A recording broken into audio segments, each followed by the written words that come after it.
Oke. Assalamualaikum warahmatullahi wabarakatuh. Selamat malam dan salam sejahtera untuk kita semua. Perkenalkan, kami dari kelompok 13, kelas Analisis Desain dan Sistem C, Universitas Diponegoro, Fakultas Ekonomika dan Bisnis, Prodi Akuntansi. Pada kesempatan kali ini, kami akan mempresentasikan paparan materi dari Sistem Informasi Rekam Medis berbasis web. Sebelumnya, ada baiknya kita perkenalan lebih dahulu. Perkenalkan, nama saya Tiara Amali Fitri, serta teman-teman saya. Saya Delina Ninggolan. Saya Ilham Pramudyan. Saya Muhammad Abdul Rasid. Saya Muhammad Diki Humansyah. Dan saya Mutia Rahma Fitri.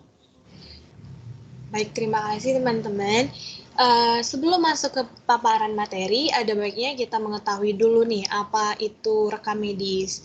Nah, jadi di sini kami akan membahas sedikit mengenai rekam medis. Sebelum itu kita akan membahas dulu apa aja materi-materi yang akan kami bahas malam hari ini. Yang pertama ada DFD, mencakup VTOC diagram, yang kedua diagram konteks, DFD level 0, DFD level 1, DFD level 2, DFD level 3, dan DFD level 4. Yang kedua ada IRD, mencakup IRD database, serta ada UML yang mencakup use case diagram, activity diagram, sequence diagram, class diagram, serta deployment diagram. Nah, baru kita bahas apa itu rekam medis. Rekam medis ini sendiri dalam Peraturan Menteri Kesehatan Nomor 749A per Menkes per _Menkes.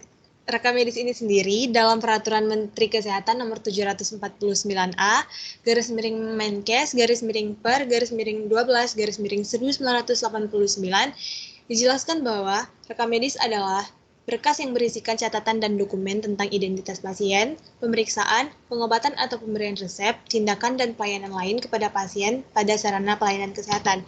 Sedangkan pada pasal 46 ayat 1 Undang-Undang Praktek Kedokteran dijelaskan rekam medis adalah berkas yang berisi catatan dan dokumen tentang identitas pasien, pemeriksaan, pengobatan, tindakan dan pelayanan lain kepada pasien pada sarana pelayanan kesehatan.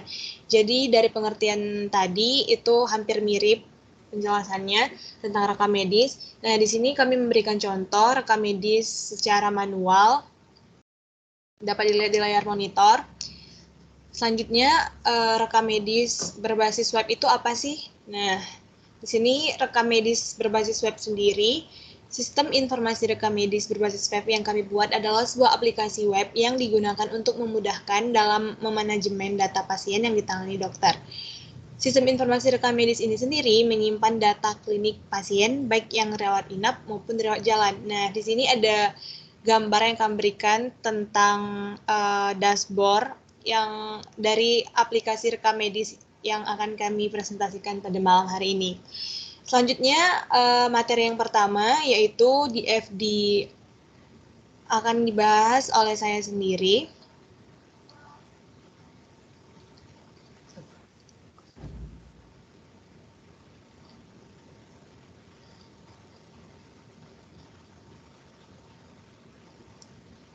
Nah, di sini yang pertama ada VTOC rekam medis.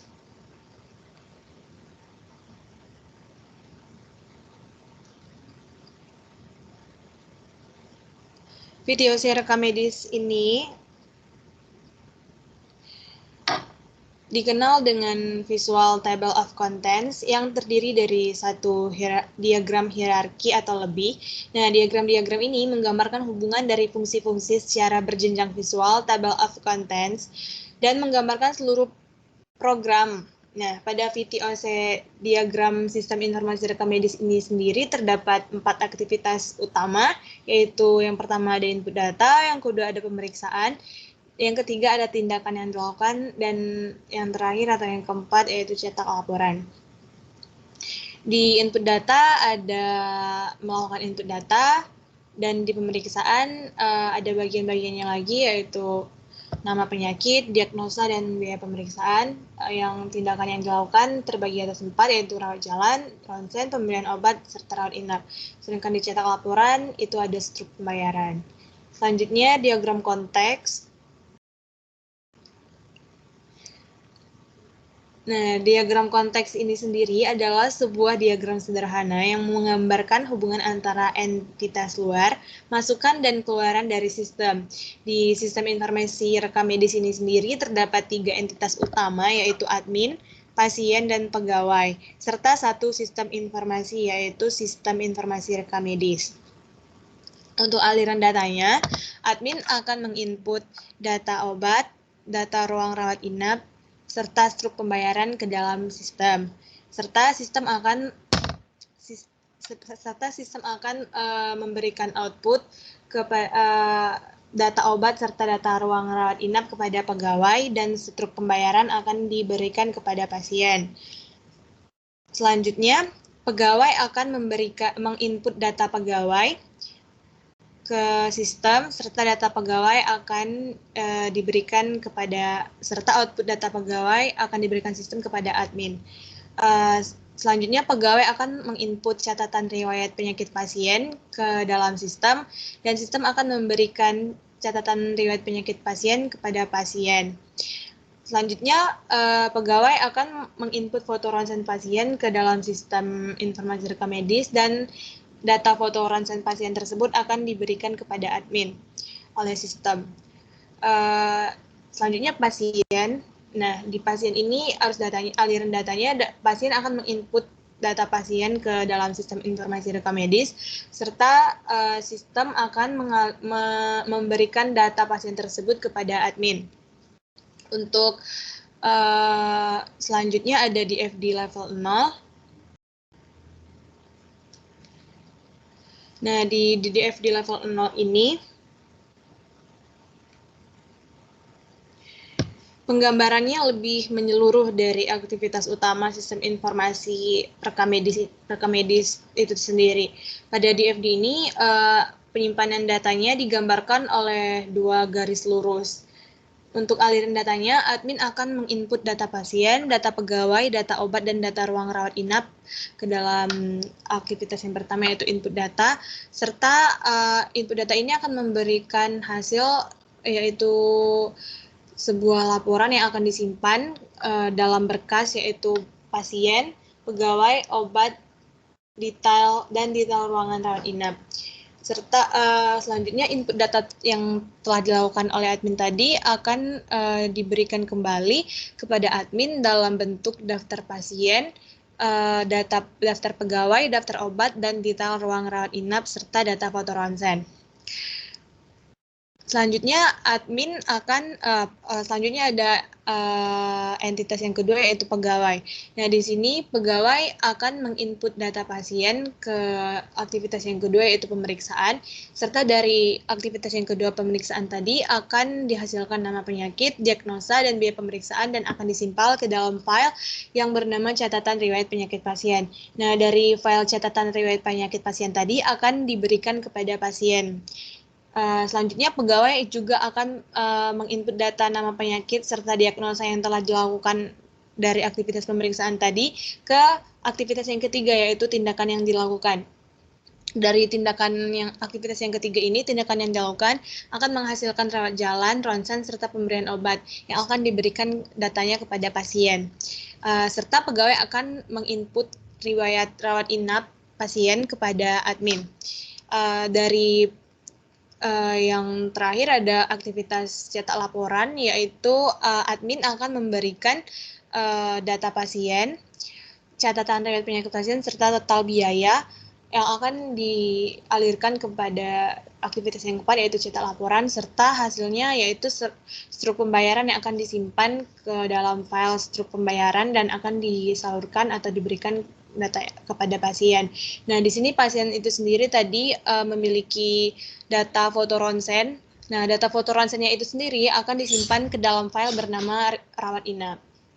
Selanjutnya akan saya jelaskan mengenai DFD level 1, yang mana di sini merupakan penjelasan dari bagian-bagian aktivitas utama yang telah dijelaskan dari VTOC diagram tadi. Nah, untuk aliran datanya sendiri di sini ada satu entitas utama yaitu admin.